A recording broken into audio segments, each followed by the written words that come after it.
Hey y'all, welcome back to the channel. If y'all remember in part 1 of repotting a desert rose into a larger pot, we had this beauty right here. Of course, we took it out of the pot. We trimmed off all the smaller roots, so forth and so on, and it's been drying for about a week. And of course, it's time to repot it. So what I have right here, of course, I have some other ones. And this is a new one that I potted. Of course, I'm getting ready to repot it also. But if you look in kind of close right here, you can see that the bottom of the cortex is almost perfectly flat on the bottom. But of course, you see all these little radial roots coming out of the side. So, of course, if you looked at my video that I did with repotting the seedlings, I would cut pretty much smooth off the bottom of that taproot. So here's one that's a little bit bigger, and as you can see, I cut the entire bottom off of the cortex, and of course I applied the cinnamon. The cinnamon acts as a antibacterial, anti-fungicide, so it kind of helps it, you know, and of course it's doing callus stuff also. So what I do is when I replant this one, I'll get a little flat piece of plastic. Of course, it can be a lid off of a little plastic dish, or if you got like some thick plastic or whatever. But it's pretty solid, you know. So what I'll do is when I go to plant it in the dirt, I'll put my dirt, I'll set this on top, and then I will plant my little cortex flat on the bottom. I've seen where some people would actually super glue this onto the plastic. I don't really see where there's a need to. As long as you put it on there and, you know, pack in your soil good, you're good for the most part. So we're going to set these on the side.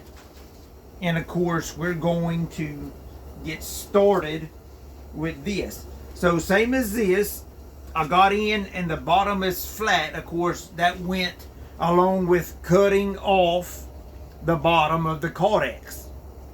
And of course, you begin to get these bigger radial roots.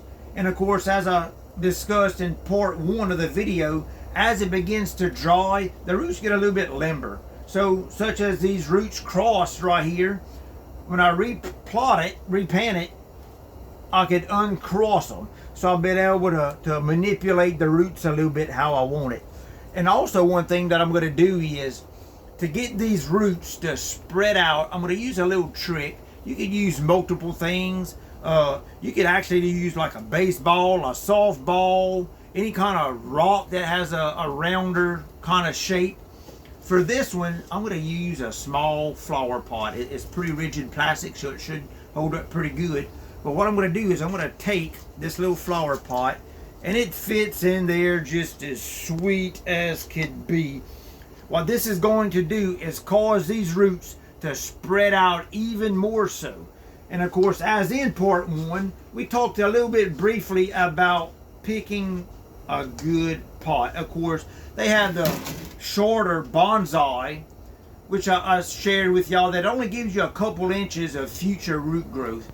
So this one right here, as you can see, it's about 6-8 inches deep. I have some soil in it already. My soil, again, is composed of a real heavy mini bark combination. Of course, it has some shredded mulch in it, but also what I add is I'll add a pretty good bit of perlite. And of course, perlite helps to aerate the soil, mostly because they want a well-drained soil. They don't like to have their roots wet, because of course that leads to root rot. So what I have is I'm going to go ahead and put in there. You want to, of course, leave your pot about 1 inch shy to the top. That way it allows room for when you water it and so forth and so on. So I'm going to set them in there, kind of look at it. You can turn it just to see if you have the right position that you like. Everything looks good, and I'm going to begin to put some dirt in it. Of course, you don't have to be real crazy precise with all this. I mean, it's just basically a plant and you're putting in dirt. So we just got to loosely put in some soil to begin to cover up the roots. And of course, that's going to stabilize it a little bit. We got to kind of pack them in there. All right, we're looking good. So now we're getting time to where, as such as right here. Y'all remember the two roots that was crossing? So I could go ahead and uncross them, kind of tuck them in there. And of course, to hold it, I'll just pack in the dirt a little bit tighter.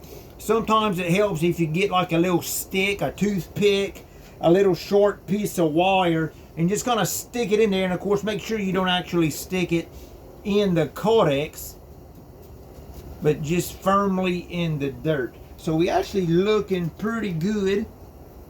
And of course, again, the Cordex is somewhat like a potato as far as most of the growing will be in the dirt.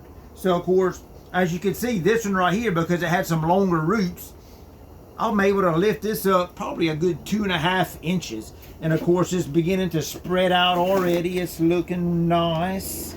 We're gonna continue to put our dirt around it, and we're gonna kind of tuck them in nice and neat. Try to get some dirt in all the little cracks between the roots. You don't want to leave no air gaps at all. All right, we're getting them all packed in there. And of course, as you notice, it has been out of the dirt for about a week. I had it in a cooler spot. I didn't have it in direct sunlight. And of course, you don't want it to crazy wilt. But if you notice, the leaves did start turning a little yellow. And of course, you will get some leaves that actually fall off. That's perfectly fine. Even have a little flower still on it. And of course, I mentioned in the last part 1 video of now a lot of people would actually go and cut all the limbs, the branches off of it. When you cut a branch, all these little small leaf nodes where there was a leaf, a lot of times when you cut it, you can get 2 or 3 more branches that'll come out of this one branch. And that gives you a more dense canopy. And the more canopy you have, the more flowers you have. So this is basically about it right here, guys. We're starting to wrap it up. I will not water it. Of course, my potting media is pretty much on the dry side, but I will not water it for a couple days. Of course, the Cordex was very dry. It done healed up and calloused up good. So that's pretty much it. We're gonna set it again in a cool place, no direct sun, and in about a week we'll begin to move it into some more sunny areas. And of course, within a week or 2, you would actually begin to start seeing some new growth, so forth and so on, coming out. But that pretty much sums it up. So I appreciate y'all guys tuning back in with us. You can go ahead and give me a like, give me a subscribe, and y'all have a blessed day. Thank y'all.